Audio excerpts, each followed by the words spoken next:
of our organization is our website, and it's used as an informational resource. Through our website and toll-free helpline, we connect patients to programs that provide financial assistance for healthcare expenses, including but not limited to medications. We do have a special guest today who I will introduce shortly, but first I would like to go over a few housekeeping rules. If you have questions, feel free to ask them at any time by typing them into the questions bar of your control panel. Either me or a guest will answer them at the end. The webinar will be recorded and can be found on the webinar library page under the Getting Started tab. You may also find similar webinars under that same page. Lastly, our guest will provide her contact information at the end should you have any questions following the webinar. And with that, I'd like to begin. Today's topic is Empower Your Patients to Self-Manage Their Diabetes. Diabetes is a disease that individuals must manage themselves, but frequently they do not have the tools or the confidence to do so. Join us and learn how you may empower your patients living with diabetes to successfully self-manage their disease. This webinar is co-sponsored by the Texas Association of Charitable Clinics. Kathleen Gold, registered nurse, will be the guest speaker for this webinar. She is a certified diabetes educator employed by the Diabetes Research and Wellness Foundation. In her role as Outreach and Education Director, she is a member of the Medical Advisory Board. She is also the operator of a national diabetes helpline and is the editor of Diabetes Wellness News, a national monthly publication that provides support to patients and families of those suffering from diabetes. She is also the webmaster of diabeteslocal.org, a website of local resources nationally. Kathy graduated from Dewville College in Buffalo, New York with a bachelor's in nursing and received a master's in nursing from the University of Maryland. Her nursing experience is varied and she has held a variety of positions. At NIH Clinical Center in Open Heart Surgery, a head nurse of a medical ICU, and a home care nurse, where she became interested in working with those living with diabetes. Okay, thank you for joining us today, Kathy. I'm going to switch the screen and pass the mic to you. Thank you very much. Appreciate that introduction. I just want to talk a little bit about diabetes today and kind of give you a little bit of information about how you might empower your patients. I'm sure I'm speaking to the choir here when I tell people that diabetes is a huge epidemic in the United States and worldwide. There's over 29 million people in that have diabetes, and 1 out of 4 of those folks do not even recognize it. And then, to me, the scarier number are the 86 million people that have prediabetes, and that's 1 out of 3 adults have prediabetes. So those are pretty high numbers. So we really need to know how to encourage these individuals to manage their disease, or in the case of prediabetes, change their lifestyle in order to prevent their diabetes. So just a little bit of an overview, so we're all starting from the same page. I just want to, my little graphic here shows you a little bit about what diabetes is. So when you take that first bite of food, your pancreas is going to release this hormone called insulin. And insulin's job is to open the door and allow sugar or glucose to pass from the bloodstream and move it inside the cell or inside the muscle in our body parts in order to provide energy. If you have diabetes, type 2 diabetes, for example, you have what we call insulin resistance. You produce insulin, however, that insulin doesn't work very well. And as you can see in the picture, the door doesn't open. And as a result, we have high concentrations of glucose remaining in our blood. That's about 95% of the people that have diabetes have type 2. Type 1 diabetes is an autoimmune disease. It affects about 5% of the population that have diabetes. And for some reason that we don't yet understand, the cells in the pancreas are destroyed that produce insulin, and individuals with type 1 need to take insulin injections or they will die. So that the end point is still the same. There's high concentrations of glucose in the blood, but type 1 generally we see developing in children and young people, although it can develop at any time in your life. So why do we care? What difference does this make? Well, high blood sugars actually cause a lot of damage to our blood vessels. So if you think of your blood vessels as the plumbing system, you know, those arteries are the pipes that kind of take the blood all around the body. Well, high blood sugars over time cause an irritation to the walls of those pipes. And you're going to get an inflammation process that occurs, and as a result, you're going to get a buildup of fat molecules, cholesterol, different things, and you're going to see it is that in that lower picture that those blood vessels are going to get smaller and smaller and smaller, increasing the risk for stroke, heart attack, or damage to blood vessels. So diabetes has many, many complications. Retinopathy, it's the leading cause of blindness in this country, kidney disease, leading cause of people on dialysis, neuropathy, which is damage to the nerve endings, and that's a very serious complication. People lose the sensation. That's why we see sometimes amputations, because they lose the sensation of pain in the long nerves of the hands and the feet. As I said earlier, stroke, heart disease are all complications, and peripheral vascular disease. So every 24 hours, we have over 4,500 people are diagnosed with diabetes, and 136 people begin treatment for kidney disease. We see 200 non-traumatic amputations, and then 641 people die from diabetes or the complications. So it really is a time bomb, and we really need to figure out how we can really make the changes that encourage people to make the changes that they need to successfully manage their disease.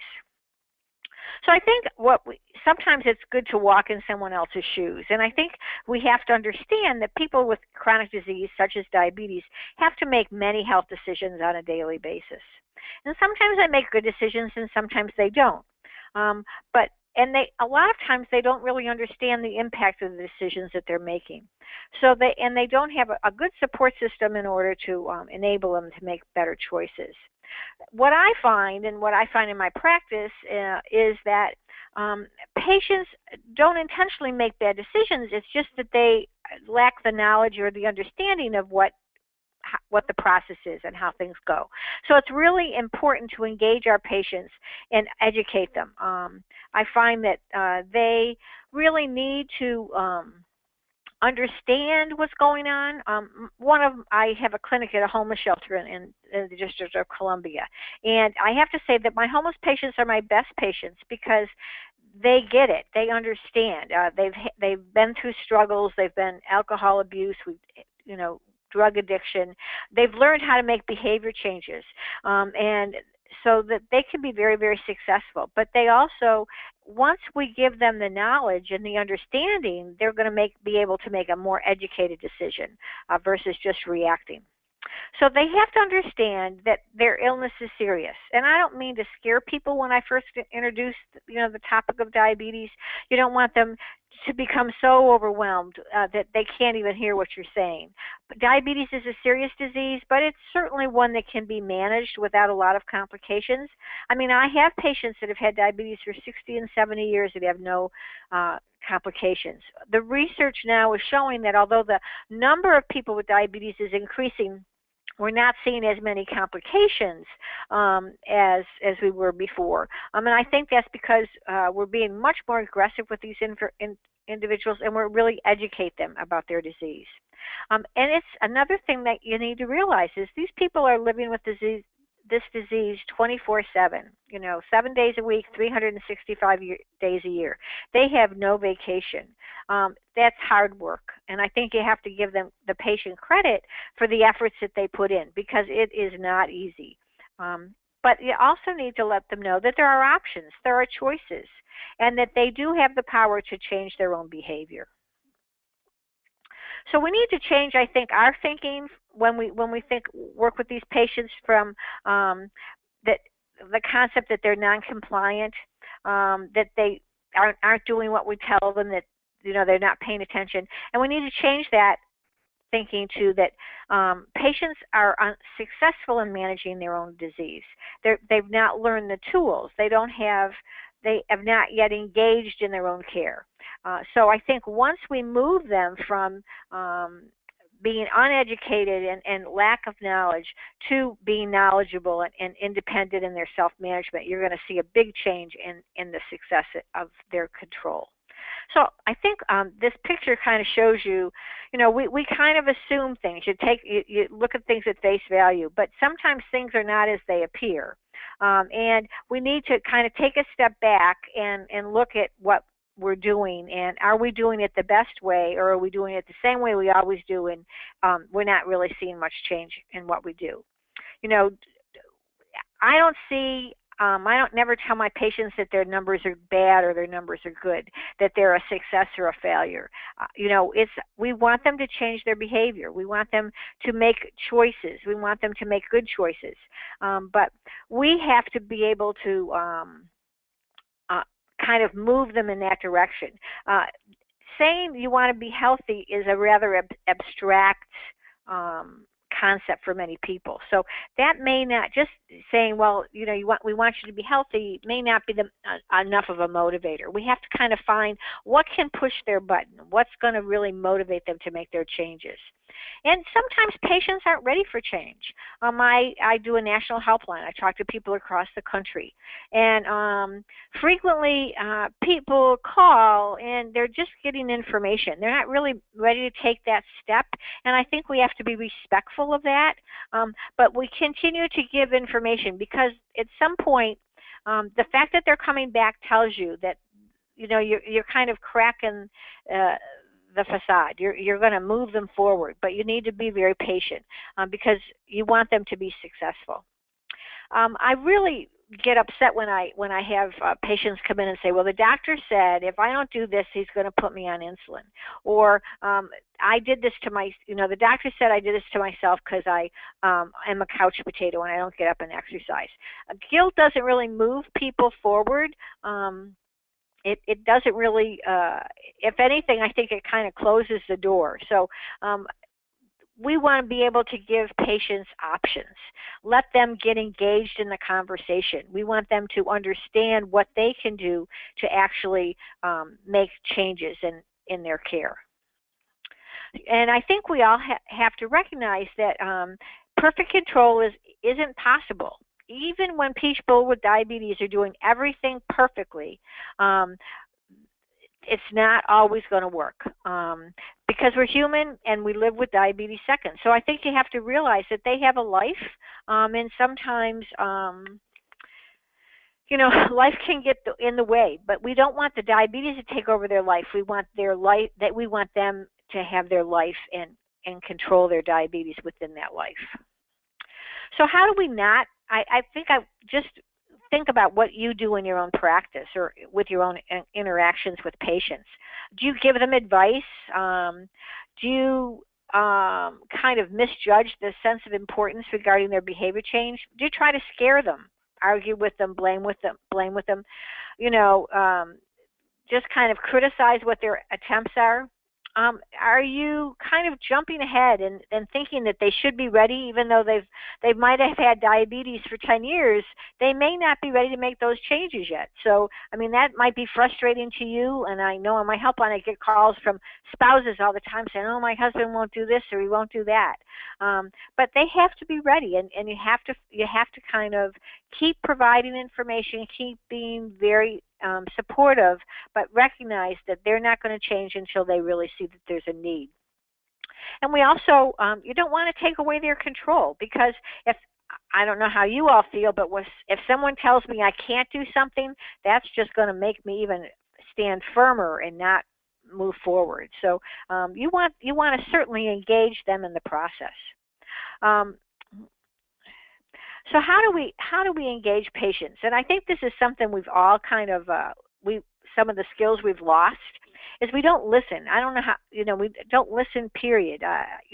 We have to jump into the conversation. But if you can just be quiet for a little while and let the patient talk, you're going to get lots of cues about what they're feeling, what kind of obstacles they feel, what kind of barriers they might have, what kind of concerns they might express. But if we keep jumping in and interrupting them, we're not going to get that kind of information from the patient. So listen. Listening is very, very important because remember, this is the patient's disease. They have to manage it.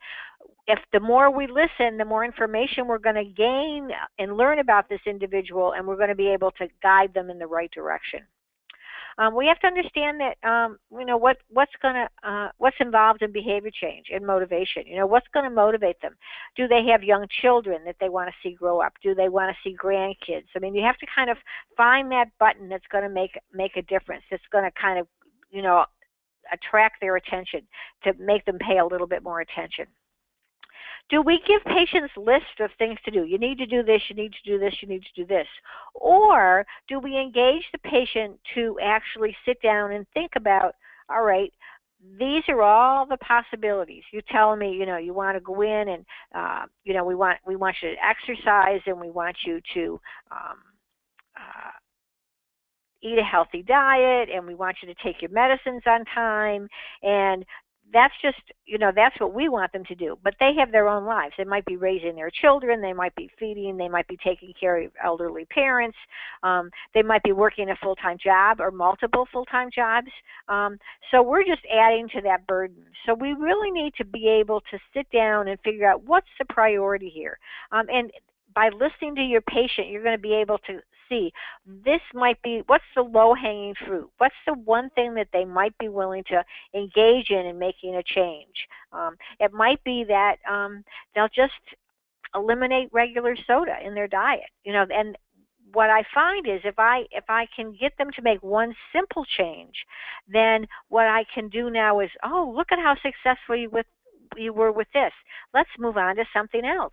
So small baby steps, because once people start being successful, that's just going to motivate them even more, because now they have the confidence.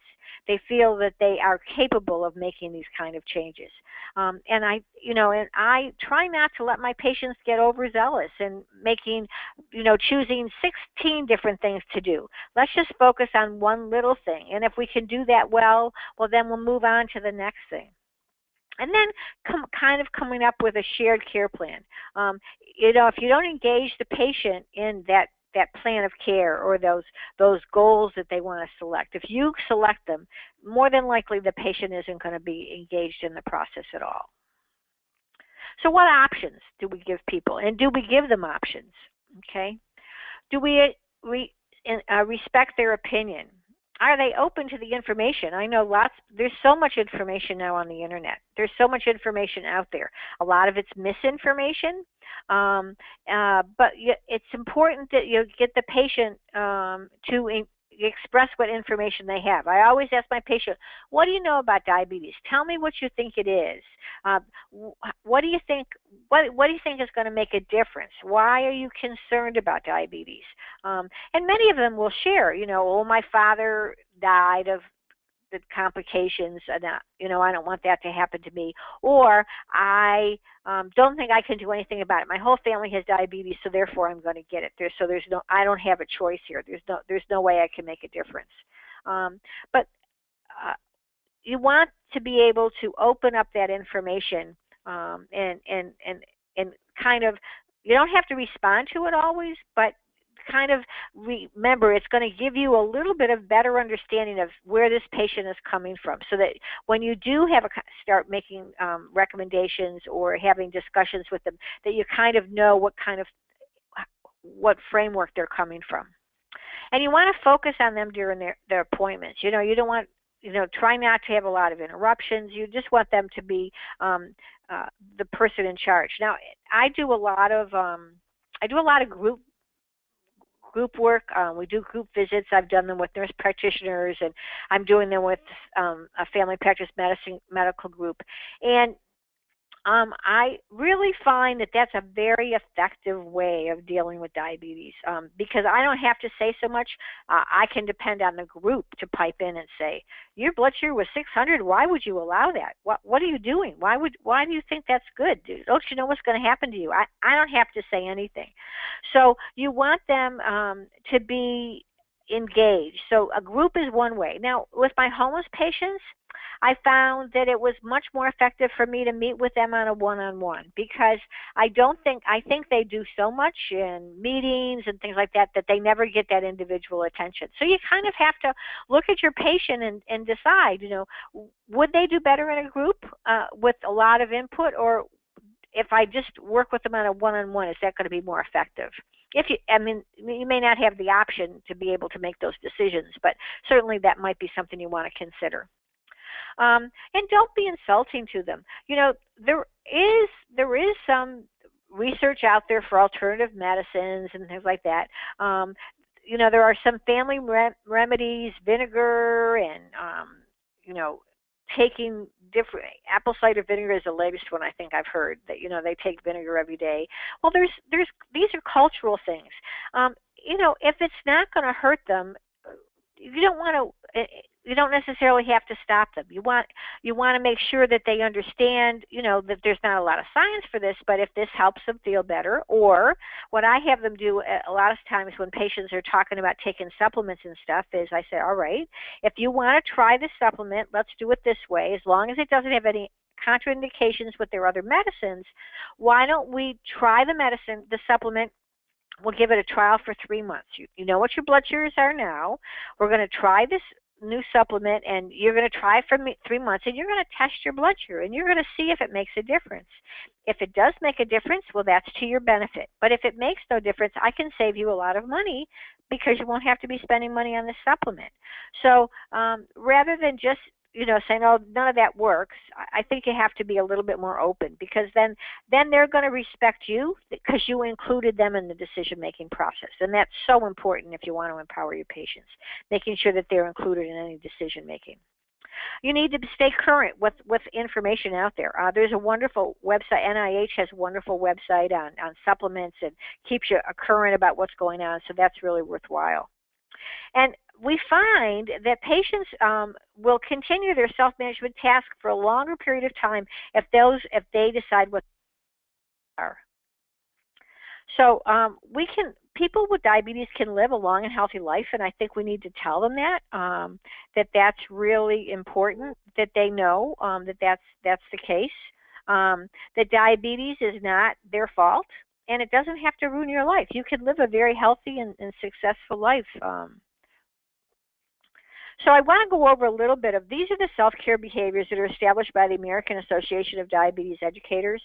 And these behaviors are things that when I educate patients, that these are the behaviors we're kind of focusing on. So we're going to go over those a little bit, and we'll give you some examples.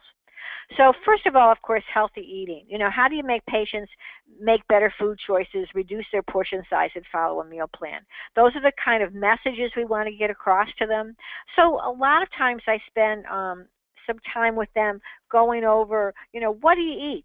Let's make some discussion here about what you're eating. How do you think that's going to, if they're drinking a lot of juice, well, how do you think that's going to affect your blood sugar? Are there other things that maybe you'd be willing to drink? Would you maybe put a little lemon in water or something like that? So giving them options to be able to make decisions about food choices.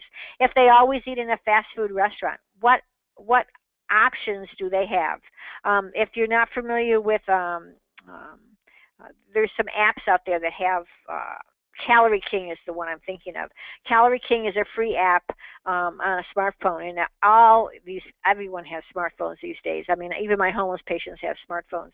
But it gives you a listing of all the fast food restaurants and all the food there, and you can go in and show them that maybe a grilled chicken sandwich would be a better choice than that hamburger and fries. So how to educate them. I use the plate is one of my teaching tools. MyPlate.gov is a wonderful resource about it has lots of information about portion control, and the goal is that half your plate would be vegetables, a quarter carbohydrate, and a quarter protein. But I gotta tell you that if I went in with my patients in the beginning and said you have to, that are not eating any vegetables, and said you now got to go to a quarter of your plate is going to be pasta and half vegetables, they won't come back and see me. So what you've got to understand is you have to make these choices or these changes very gradually. So let's negotiate here. What if we did, would you be willing to maybe eat, instead of a whole plate of pasta, 3/4 of a plate of pasta, and add just a quarter of a vegetable, either a salad or, some broccoli and cauliflower. But would you be willing to make those kind of choices? Or would you be willing to, maybe, if you're not willing to do a quarter, would you do an eighth? So you make baby steps, but baby steps over time become giant steps. So you add those baby steps up, and you really. So let's see. So nutrition facts is another thing, educating people about how to read a nutrition label. Serving size, I think, is probably the most important thing. People need to know these nutrition fact labels are very difficult to read, and I find that we actually did a study with patients to see how they would score, and it was pretty bad. So hopefully that they're going to make some changes here, and we're going to see some improvement. So, but anyway, serving size is the most important thing, and recognizing that the serving size may not match with the servings per container. So in this case, if you ate the whole container, you would have to multiply all these numbers by 2. So instead of 31 grams of carbohydrate, we would actually be 62 grams of carbohydrate. So showing the patient, oh, if you know this is what you're eating, do you realize that this is how much carbohydrate you have? And I kind of use the rule of thumb of anywhere between 45 and 60 grams at a meal. I mean, if I had a dietitian that worked with me, then we were able to make better decisions based individualized. But sometimes when I just have to give them some overall guidance, I give them that recommendation. But showing them how to make the nutrition label and recognizing that they don't have to look at every single nutrition label when they go into the grocery store the very first time. Just let's find some healthy cereals that you could like. And looking at that Calorie King app or something else that might be very, very helpful to help them understand that they could make, a healthier decision. Being active is really, really important. We want patients to be exercising. We want them to be active because that's going to make a big, big difference. We want that's the most effective thing that we're going to find that's going to make a change in weight loss and blood sugar control is physical activity. And I have to say it's the one thing that I have the hardest time to convince people to do. Once they get started, they're very motivated. They realize that they feel better, they have more energy, but to try to get them to take that first step. So we talk about giving them options. Would you be willing to walk to the mailbox? Would you be willing to walk to the corner? That's not, I don't want you to run. You don't have to jog. I want you to do something that's fun. But can we start moving more? I have a group of seniors that I used to work with, and we used to say that they would have to march in place during TV commercials. That was the one thing we would give them. Would you be willing to march in place during the commercials when you're watching TV in the evening? Well, you can get a lot of exercise in if you did that, and if you're marching in place, you're not going into the refrigerator. So that's a good thing. And the good news about physical activity is people generally start to lose weight. Women generally have to reduce calories and exercise in order to lose weight. Men generally are fairly successful if they do one or the other. Life is not always fair, as I tell them. Lower your risk of heart disease, and we know that diabetes does increase the risk of heart disease, and it can reduce the need for medications. It increases actually people's energy level. The biggest excuse, I live outside of Washington, D.C., and, every long commutes, and we just got named the worst commuting place in the country. So you can spend 2 hours in your car. So people are saying, well, I don't have time to exercise because I'm sitting in my car all day. But actually, when I can get them out to walk, maybe on their lunch hour during their break, or walking to their co-worker's desk instead of emailing them, those kind of things. If I can get them to just think about moving a little bit more, it's going to make a difference. But the other thing it does is it releases these hormones that make us feel good about ourselves. So it's going to overall improve the person's health. We want to keep it fun. It doesn't have to be running. They don't have to jog. I have one lady that got into belly dancing. I have other people that like Zumba. Water aerobics, or even water walking is a wonderful exercise for people that are severely overweight or have arthritis, and allows them to move without kind of pain on those joints, and it's very effective. I actually take a water aerobics class, and one gentleman in our class has lost over 40 pounds. So it can be very, very effective. I encourage people to do it with someone. Get the family involved. The more support a person with diabetes has, the more successful they're going to be. The husband and wife plan on going for a walk every evening after dinner. Great way some time alone, but also to get that exercise in. And you don't want to nag about it. You want to just kind of offer those opportunities, encourage people to do those kind of things. Blood sugar testing, I think, or monitoring is very, very important. It gives patients information that they don't necessarily have. I think I like this quote. It's like a compass to a mountain climber. You can't tell where you're at. It allows you to tell you. It shows you where you're at, so you can reach your goal. So guidance, most people say, well, we don't, patients never do this. They don't write down their numbers or everything. What I found with my homeless patients is that my best success has been I was able to get the software. All the meter companies have software that you can download the meters into the computer and have a printout. My patients never used to keep a logbook. Since I started using the computer program and downloading all the meters, I can't say that my patients ever forget to bring their meter, because I show them. We print it out. We look at it. We look at the numbers. What do you think happened? It does it by time of day. It can do it by day of the week. It can look at what it is over time. We change your medicine. We can look at this. So I'm using that information. So the patients are much more willing to test, because we know that we're going to sit there and we're going to discuss what this means. And they're going to be a little bit more cognizant of, oh, well, you know what, on this day, I really had a lot of stress. I had a lady come in this week that just did that. She said, I had a lot of stress at home, and look at what happened to my blood sugar. She goes, I didn't realize stress could do that. So if the patient learns about what those numbers mean, they're not good or bad numbers, they're informational numbers that they then can, if you've empowered them, can act upon. They could maybe adjust their dose of insulin. They might reduce the amount of carbohydrate they had. They might go out and go for a walk. They might recognize that the next meal they're going to have to eat less carbohydrate, or the combination of what they ate that time was too much, and that next time they're going to have to make better choices. So it's very, very important that if they do that, that you recognize the effort that they're putting in, because it's painful and it's a nuisance. So, make sure that if you do ask people to test it, you do engage them in that process.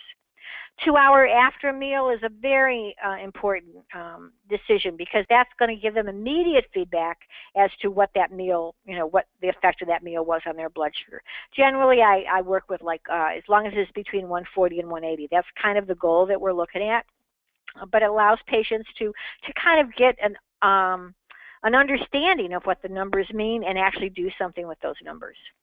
Taking medications, people with diabetes are on multiple medications, very confusing schedules, and it's very hard to understand why they're taking them. They don't understand. That's the first thing I always spend time with my patients is, what medicines you're taking. Do they know what medicines they're taking?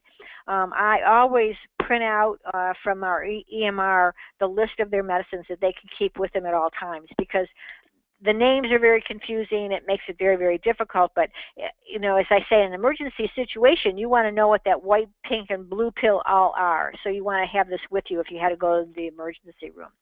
But if you educate the patient, engage them in the process about what medicines you're going to take, you're going to find that they're going to be much more willing to take those medicines. If all right, we're going to have to start you, we might need to start you on insulin. These are the kind of insulins that are available. What would you be willing to do? We could give it to you once a day. We could start with giving you a short-acting insulin before your largest meal. What are you willing to do? What kind of options? How would this affect your life? Let's see how we could work this in. But engaging them in that process is going to make a big difference. And there are so many medications now.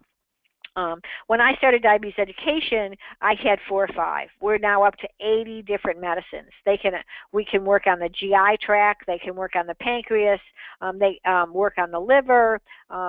They deal with insulin resistance. There's even one now that works on the kidneys, so that patients before, without this medicine, blood gets filtered through the kidneys, it pulls the sugar out, and then at the very end of the distal tubule, it reabsorbs that sugar. Well, this new medicine blocks that reabsorption, so people are peeing out all their sugar and lowering blood sugar. So there's lots of different choices. Have a discussion with the patient. What are they willing to do? There's some side effects. Be upfront. These have this side effects. This is what you have to take it this many times a day. But engaging them in the process of the decision making is going to make it much better, and you're going to have much better success in making sure that they're going to follow through. And I think we make regimens so complicated. I mean, if you just read the instructions here, I wouldn't remember to do all this. You'd have to have a calendar and alarms and to tell you to do all these things.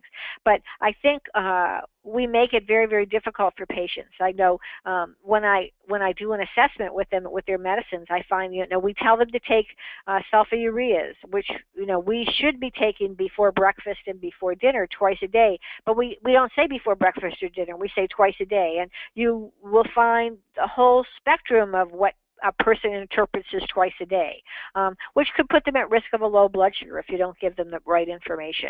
I always encourage my patients to make the pharmacist your best friend, because the pharmacist can look at all the medicines and kind of help them make decisions. Maybe we could do this less expensively, or there's a generic that might reduce the bill. So certainly doing those kind of things are going to make a difference. And then, like I said, I think it's very, very important that we include patients in that medication decision and explain how they work and what they actually do. Patients need to problem solve, and we want to kind of help them put the pieces of the puzzle together so that things can work out well. Hypoglycemia is an excellent example. How do we prevent people from dropping their blood sugar too low? Do they understand that if they take this medicine and skipping a meal could make a difference, or if they took the wrong dose of insulin, or if they did much more exercise than usual and didn't eat anything? So making sure that they understand what the symptoms are and what you need to do, how you treat that as far as sugar goes, giving fast-acting sugar, chocolate's not a good suggestion, juice, glucose tablets, so that they don't overdo the treatment, because that can cause lots of problems as well. Hyperglycemia. We don't always give patients ideas of what to do if their blood sugar goes too high, because they forgot their medicine, or they ate too much, or they get ill, or they have stress. Going out for a walk, drinking more water, and letting them know at what point should I call my doctor to discuss what I need to do if my blood sugars are too high. And the symptoms that they have, they don't feel well when they see these big fluctuations. So we want to make sure that they know what to look for and recognize that this can be a serious problem.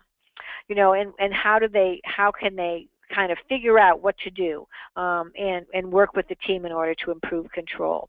We want to reduce the risks of stopping smoking, making sure that they're getting healthy checkups, eyes, their teeth, blood, cholesterol, A1C, blood pressure, getting their foot exams, and then all those daily things. So as you can see, this is a lot of work. Takes a lot of effort. We're all busy with our lives, but can you imagine having diabetes on top and having to do all these other things as well? And how many days of work do you miss because of all this? I think sexuality is another big issue to talk to patients about. This is not something that necessarily they feel comfortable bringing up, but diabetes certainly can affect sexuality. And there's many treatments, both for men and women, available. So making sure that you incorporate that. That's having that discussion with the patients is really going to give them, I think, a sense that they have some control, that this disease isn't taking over their lives. Being healthy cope with the diagnosis. It's not easy. And adapt to lifestyle changes. You've been living one way all your life, and now all of a sudden you can't eat, and you see all these things taken away from you. And I think making sure that patients have a good support system. And I encourage patients to bring their family members in to visit, because if the family understands and they're supportive, and everybody, what I say to my with group visits, we talk about your wife shouldn't just be cooking this meal for you. She should be cooking the whole family, because if you have diabetes, your children are at risk. So we want to make sure that everybody is being cared for. Diabetes is a lifelong process.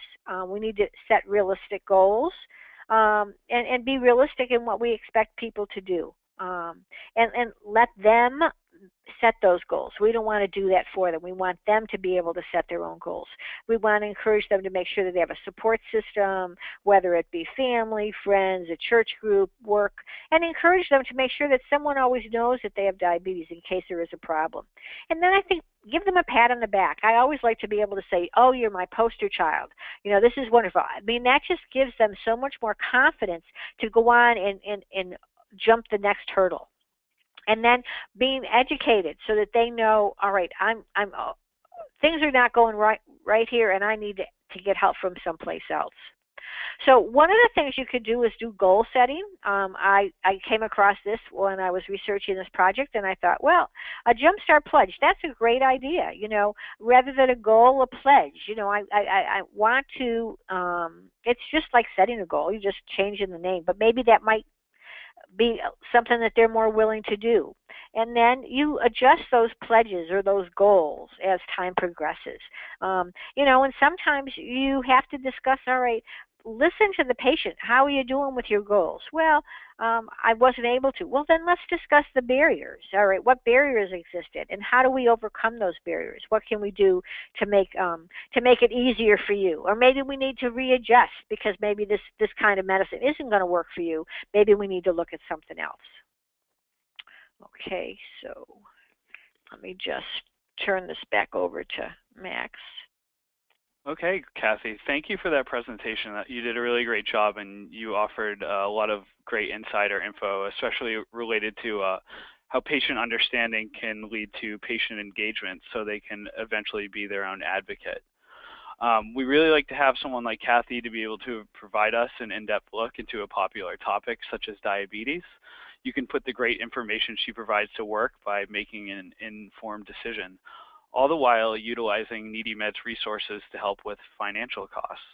So with that, I would just like to briefly show you how to use one of the NeedyMed's database resources for diabetes, and then we will open up for questions. Okay, so here you see the NeedyMed's homepage.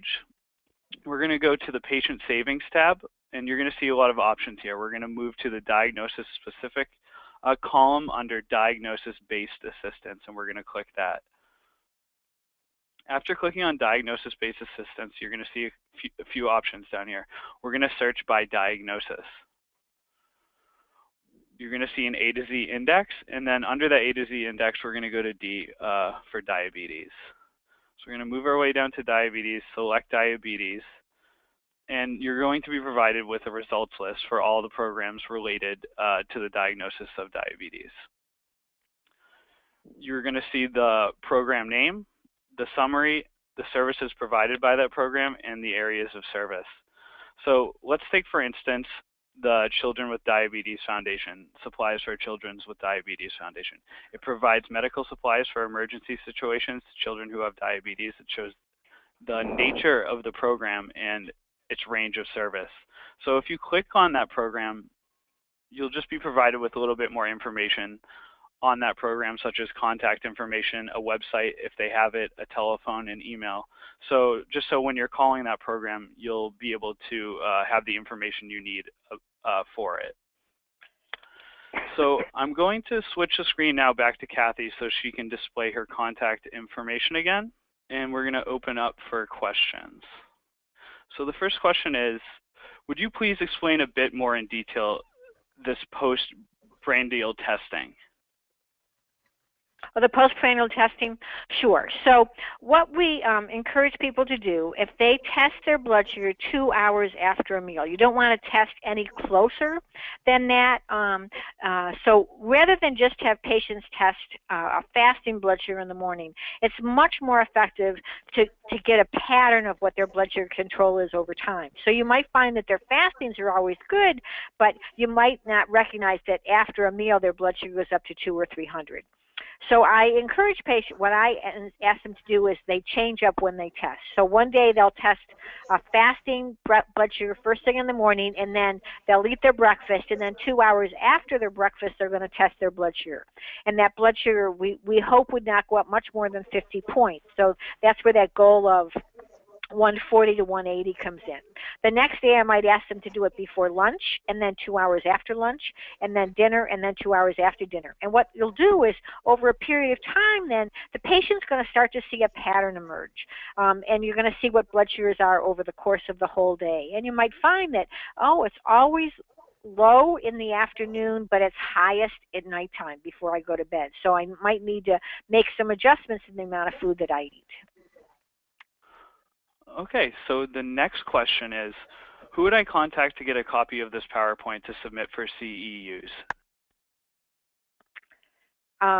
You, I guess, right, Max? Yes, so either me or Kathy could provide you with a copy of the PowerPoint. If I am to provide you a copy, it will be a PDF of the entire presentation. If someone's interested in the slides, it's a very large file, but I would be happy to share the slides. Okay, great. So you could, so to answer your question, you could contact either of us. Yeah. And so it doesn't look like there's any other questions. So if you would like I said, if you would like a PDF copy of this webinar, you can contact me at webinar@needymeds.org. You can also contact Kathy at the email she's provided on the screen. If you need any NeedyMeds print materials, you can contact our marketing representative, Deb, at needymeds.org. She can provide you with brochures, anything of that nature. So if there's no further questions, I would like to thank Kathy for presenting for us today, and the Texas Association of Charitable Clinics for co-sponsoring this webinar. And also thanks to everyone who's joined us, and have a great day.